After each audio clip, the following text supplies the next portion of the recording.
আজ রবিবার 7 তারিখ। তো সকাল সকাল চলে এলাম আপনাদের সামনে রাডার অ্যান্ড স্যাটেলাইটের মাধ্যমে।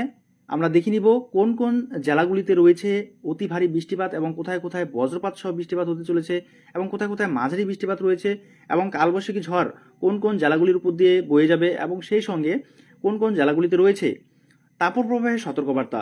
বিস্তারিত জানতে অবশ্যই বন্ধুরা ভিডিওটাকে একটু স্কিপ না করে শুরু থেকে শেষ পর্যন্ত খুব ভালো করে দেখবেন। তো বন্ধুরা, প্রথমেই আমরা দেখে নিব কালবৈশাখী ঝড়ের বর্তমান অবস্থান কোথায় এবং সেই সঙ্গে এই ঝড় কোন কোন জেলাগুলির উপর দিয়ে বয়ে যাবে। বন্ধুরা, এই জায়গাটা যদি আমরা জুম করি তাহলে এই জায়গাটায় আমরা ভালো করে লক্ষ্য করলে দেখতে পাবো এখানে একটি ঝড়ের উৎপত্তি হচ্ছে, যে ঝড়টার নাম হচ্ছে কালবৈশাখী ঝড়। আর যেই কালবৈশাখী ঝড়ের বর্তমান অবস্থান কোথায় আমরা যদি ভালো করে দেখি তাহলে দেখতে পাবো যে ধানবাদ, ঠিক আছে, 12টা বেজে দুপুর 12টা বেজে কিন্তু পূর্ণতা লাভ করবে, 60 কিলোমিটার/আওয়ারে এর গতিবেগ থাকবে। দেখতে পাচ্ছেন ধানবাদ, এরপরে পার্শ্ববর্তী এলাকাগুলি আপনারা এখানে জুম করলে দেখতে পাবেন। আমরা যদি একটু নিচের দিকে দেখি তাহলে আমাদের এই পশ্চিমবাংলা পুরুলিয়াতে প্রথম কিন্তু এই ঝড় প্রবেশ করবে।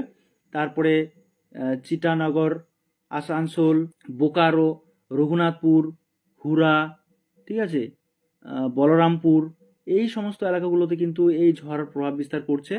তো আপনারা এখানে দেখতে পাচ্ছেন গতিবেগ এক এক জায়গায় একরকম থাকছে, কোথাও 56, কোথাও 57, কোথাও 62, ঠিক আছে।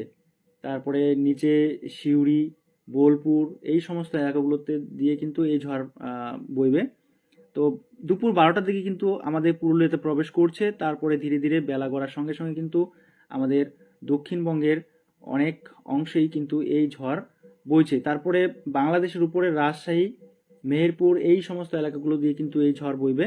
আমরা দুপুর 3টে বা 2টোর দিকে যদি দেখি, বিকেল 4টার দিকে, তাহলে কিন্তু এই ঝড় দেখতে পাচ্ছি আমরা বাংলাদেশের উপর দিয়ে বয়ে বঙ্গোপসাগরে কিন্তু পতিত হবে।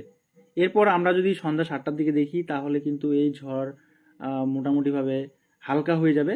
আস্তে আস্তে বাকি পার্শ্ববর্তী এলাকাগুলোতে কিন্তু দমকা হাওয়া বইবে, আর সেরকম কোনো প্রভাব ফেলবে না এই ঝড়, ঠিক আছে। আর তারপর আমরা যদি 9টা, 10টা বা 8 তারিখের দিকে দেখি তাহলে কিন্তু এই ঝড় পুরোপুরিভাবে আমাদের বর্ধমান, দুর্গাপুর, এই সমস্ত এলাকাগুলো উপর দিয়ে বঙ্গোপসাগরে পতিত হবে, ঠিক আছে।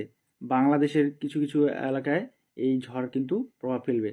তারপরে ধীরে ধীরে বেলা গড়ার সঙ্গে সঙ্গে কিন্তু আকাশ পরিষ্কার পরিচ্ছন্ন হয়ে যাবে এবং 8 তারিখ এবং 7 তারিখ আমাদের দক্ষিণবঙ্গের জেলাগুলিতে ঝড় বৃষ্টি হচ্ছে।